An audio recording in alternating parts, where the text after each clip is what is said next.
Yes, what we know now that if you have any sort of learning disability or anxiety or possibly, for lack of a better term, personality disorder, something of that, ADHD, ADD, we know these people are much more susceptible after a concussive incident to develop post-concussive syndrome.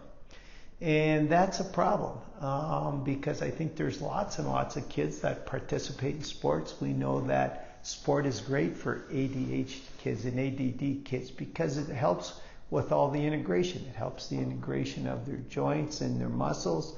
Again, these balance receptors in their ears, their vision, it really helps them develop that. However, if they sustain a concussion and you know that they have that history, it's critical that you get those people to us early because being able to identify it early helps us with where we place the rehabilitation, the emphasis we place on it, and we probably hold those kids out of sport a little longer to make sure that they do the exercises they need to go back and participate in sport and not develop post-concussive syndrome. We know that because they already have a type of integration problem, a learning problem, then it just makes sense that if your brain has been injured, and just like a muscle that's injured, we know it heals in 10 to 14 days,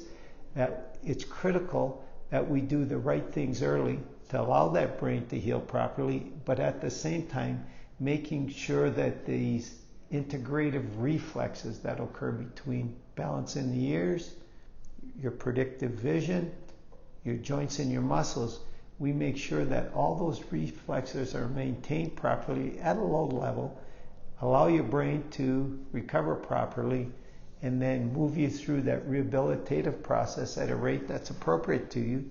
Again, document it well. We can see that early on. Document it well early.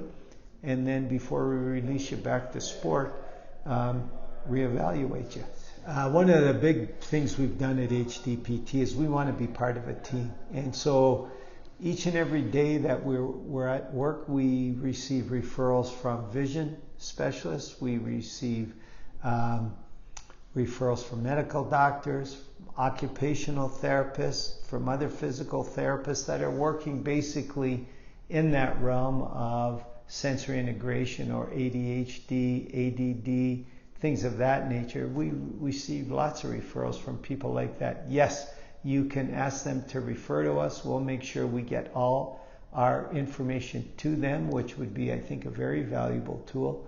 And bring along all your records for us. So again, we have a great baseline to judge when we have you relatively back on track.